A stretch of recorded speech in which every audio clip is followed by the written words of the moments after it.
આદરણીય પ્રધાનમંત્રી શ્રી નરેન્દ્રભાઈ મોદી સાહેબનો રેકોર્ડ બ્રેક કાર્યકાળ જે 12 વર્ષનો પૂર્ણ થયો છે તે અંતર્ગત પ્રગતિપથ યાત્રામાં ખાસ કરીને જામનગર મહાનગરની નગર પ્રાથમિક શિક્ષણ સમિતિ દ્વારા ચાલતી શાળા નંબર 31 અને પીપી મોડલ અંતર્ગત એમવીએનના સહયોગથી આપણે ઇંગ્લિશ મીડિયમ શાળા છેલ્લા 2 વર્ષથી શરૂ કરેલી છે, જેની આજે મુલાકાત અમારા ભારતીય જનતા પાર્ટીના પદાધિકારી શ્રી તેમજ સંગઠનની પાંખ અને ચૂંટાયેલા પ્રતિનિધિના માધ્યમથી સાથે રહી અને વિઝિટ કરવામાં આવી, જેમાં લગભગ 101 બાળકો અત્યારે અભ્યાસ કરી રહ્યા છે. ઇંગ્લિશ મીડિયમની આ સ્કૂલ જામનગર ટોટલ નગર પ્રાથમિક શિક્ષણ સમિતિ અંતર્ગતની 2 શાળાઓ ઇંગ્લિશ મીડિયમમાં કાર્યરત છે, જેમાં એક શાળા મારી વિધાનસભામાં અત્યારે કાર્યરત છે, જેમાં 101 બાળકો અભ્યાસ કરે છે. ત્યારે હું ખાસ નગર પ્રાથમિક શિક્ષણ સમિતિના ચેરમેન તેમજ એન્ટાયર ટીમ અને અધિકારીગણનો ખૂબ હૃદયપૂર્વકનો આભાર માનું છું. તેમજ એનવીએન શાળા મંડળનો અને એમના સંચાલકોનો પણ ખૂબ હૃદયપૂર્વકનો આભાર માનું છું કે ખૂબ સરસ એમના સહયોગ દ્વારા પીપી મોડલથી આ શાળા ચાલે છે, જેમાં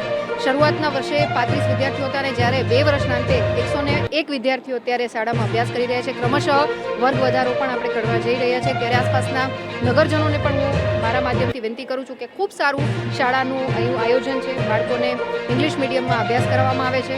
ત્યારે આપ સૌ વધુમાં વધુ આ શાળામાં એડમિશન લો. આપના બાળકોને ગવર્મેન્ટ સ્કૂલ્સના માધ્યમથી પણ આપણે ખૂબ સારું શિક્ષણ આપી શકીએ છીએ. એનો એક સુદૃઢ ઉદાહરણ જામનગરની આ શાળામાં ત્યાં જોવા મળી રહ્યું છે. ત્યારે આજે આદરણીય પ્રધાનમંત્રી શ્રી નરેન્દ્રભાઈ મોદી સાહેબની જે એક પરિકલ્પના વિકસિત ભારતની સંકલ્પનામાં અત્યારનું જે યુવા વર્ગ છે, અત્યારની જે યુવા પેઢી છે, એ જ આવનારા સમયમાં 2047માં જ્યારે વિકસિત ભારત બનાવવાની લીડ લઈ અને આગળ ચાલવાના હોય ત્યારે એમનું શિક્ષણ કાર્ય પણ ક્યાંક વ્યવસ્થિત રીતે સુચારુ રૂપે પાર પડે, ડ્રોપ આઉટ રેશોમાં ઘટાડો થાય, દરેક બાળકને શિક્ષણ મળી રહે એ માટે તે ગુજરાત સરકાર અને શિક્ષણ વિભાગ સતત કાર્યશીલ છે. એના ભાગરૂપે આજે આ શાળાની મુલાકાત કરવામાં આવી.